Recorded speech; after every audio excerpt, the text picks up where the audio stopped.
Саламатсыздарбы? Сиздер менен кайрадан Назгүл, Окуу дигиталь. Бениме бүгүнкү темабыз. Бул дагы бир видео сабактарды даярдоо үчүн бизге чоң жардамчы тиркемелердин бири. Мындай сабактарды кантип даярдап аламын? Мынакей, бул тиркемеде мындай жакшы Эң биринчиден Бенимени Play Market'ten көчүрүп алабыз. Телефонуңуздун менюсуна киресиз. Play Market'ти ачабыз. Мен мурда көчүрүп алгандыктан Бенимен мага көргөзбөй коюшу мүмкүн. Азыр Бениме деп тандаймын. Бениме деп жазамын. Бул жакта мага азыр көргөзбөй жатат, себеби менде бул көчүрүлгөн. Көчүрүп алгандан кийин тиркемени бассаңыздар, мындай белги менен чыгат.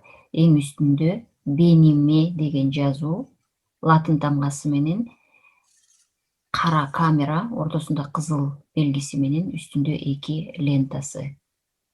Мынакей, азыркы эле мен сиздерге көргөзүп жаткан. Мынакей, муну мен мурдараак жасап койгон болчумун. Мынакей, мындай кылып музыканын коштоосу менен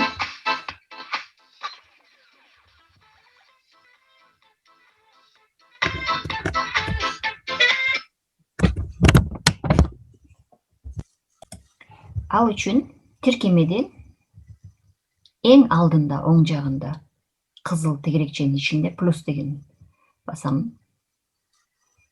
Өзүмдүн жасачу видеомо атын беремин. Салам достор деп коеюн. Же болбосо дене тарбия дейсиздерби, математика дейсизби, же темаңызды, сабагыңыздын темасын коюп аласызбы? Анан алдын карасаңыз, тиги YouTube деген жерде, бул жерде ар кайсы социалдык тармактарга жүктөгөнгө ошолордун форматтары ар кандай болот. Кээде кадимкидей видео кылып жасап алып туруп жүктөйүн десеңиз, четтери кесилип калган болот. Ошого жараша ар кимдин өзүнүн көлөмүн бул жерде сиздерге жасап берет. Мынакей, мен YouTube боюнча калтыра берейин.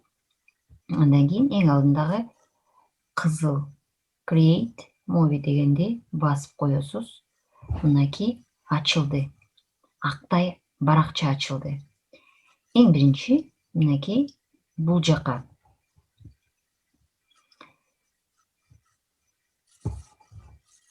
эң үстүнкү көздүн сүрөтү тартылып турган жерде басып койсом, инструменттерим жоголуп кетти. Кайра басып койсом, инструменттерим пайда болду. Акырын морики ылдый карай жыла баштайбыз дагы. Смайлик турат, быйтыкча деп коебуз кыргызча, басабыз. Сүрөттөр ачылды. Темама жараша каалаган сүрөттөрдү тандап аламын. Мынакей. Бул сүрөттү күндү тартамбы, же дагы башкаларды кыламбы? Эми сүрөтү ушул 2 сүрөттү эле кыла берейин. Андан кийинки алдынан текстти жазамын. Салам достор деп жазып аламын. Салам достор.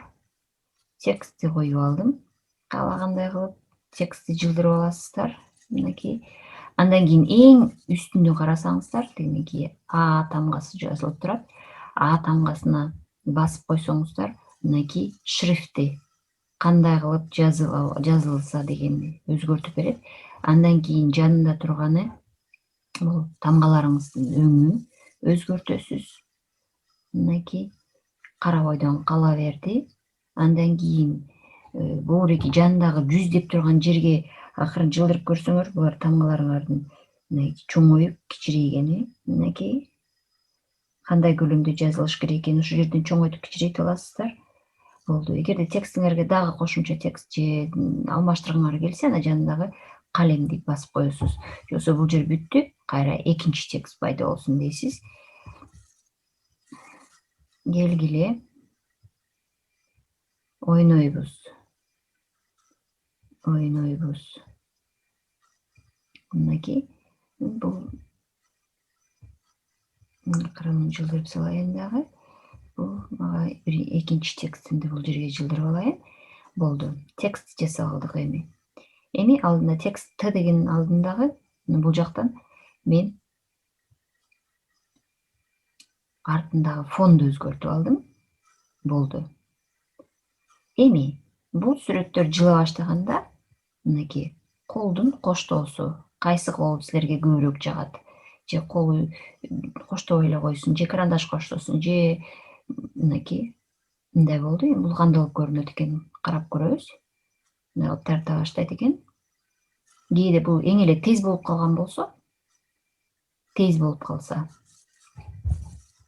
анда мынакей бул жазуубузга алып барасыз дагы бул жердеги үстүндөгү настройки дегендин тигинекей күндөй болгон бураманын жанында алып барып туруп, булардын да жазуунун көлөмүн чоңойтуп кичирейтсеңиз болот.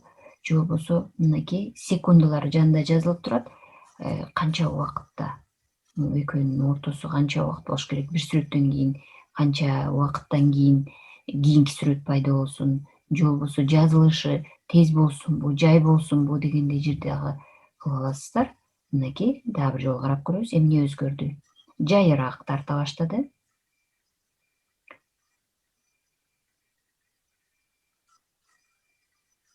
Мынакей даяр болду. Андан кийин колдун алдындагы турган жерге экинчи баракчаны кошуп алсаңыз болот.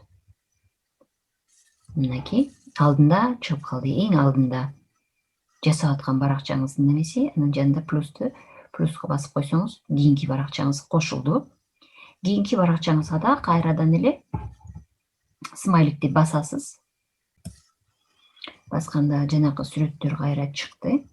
Кийинки мынакей бул жакта фигуралар чыгып атат. Келгиле ойнойбуз дегенде. Же болбосо бул жакта кыймылдуу дагы сүрөттөр бар.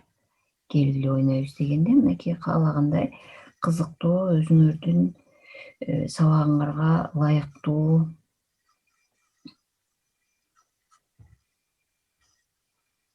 сүрөттү даярдап аласыз. Мынакей сүрөт коюп алдык.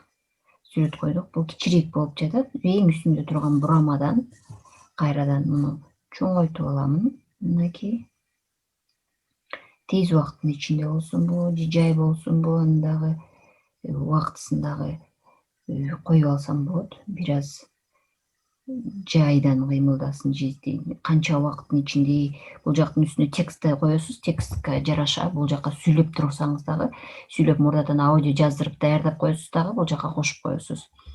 Андан кийин ошол аудиону кошуш үчүн кай жерден кошуп аласыз. Эми ал үчүн дагы кайра бул дагы кол менен коштолуп турсун деп кошуп алайын. Болду. Эми бул кандай болуп көрүнүп атат? Мынакей.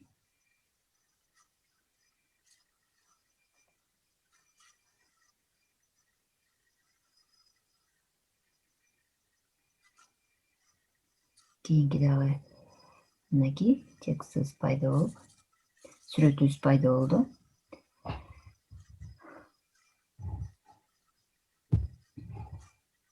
Дагы бир баракчаны кошуп алам. Дагы кандай мүмкүнчүлүктөр бар, Мынакей муну кошуп алсак болот экен.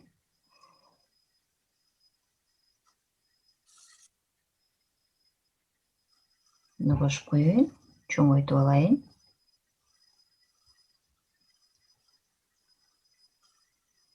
Чоңойтуп койдум. Бул жака деле ар кандай коштоолорду кошуп алсаңыз болот. Эми бул жерден нотаны басып туруп, бул жерден үн коштогонду карап көрөлүк.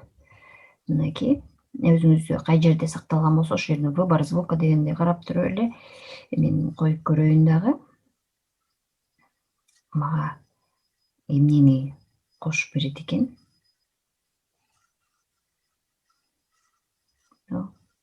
Болду. Эмнеге муну кошуп бербей жатат? Мынакей кошуп берди. Болду. Файлыбыз даяр болду. Эми карап көрөбүз, эмне болуп калды.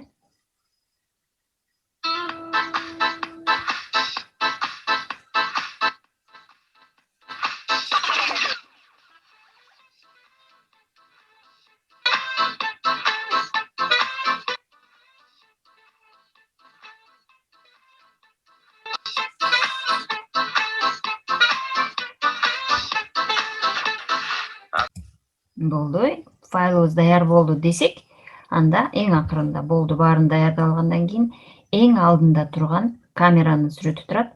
Басып койсоңуздар, мунун баарын бирдиктүү бир видео кылып тартып берет. Видеоңуздун аты ушу ойдон калсынбы деп сурап атат. Ооба, make movie.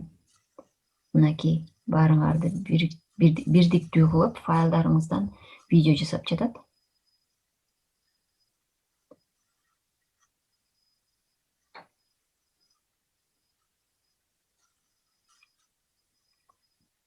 Ар бир баракчасын кошуп, эки баракча бири-бирине кошуп, үндөрүн кошуп, бирдиктүү кылып,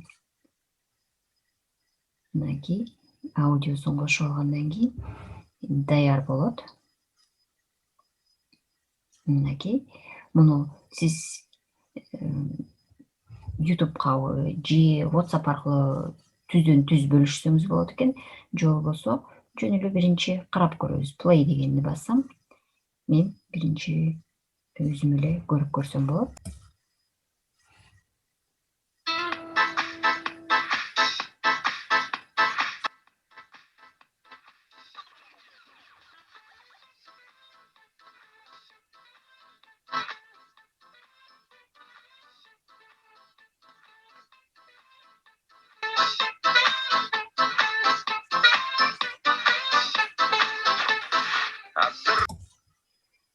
Ушу менен сабагыбыз аяктады. Бүгүнкү дагы кызыктуу болду деп ойлоймун.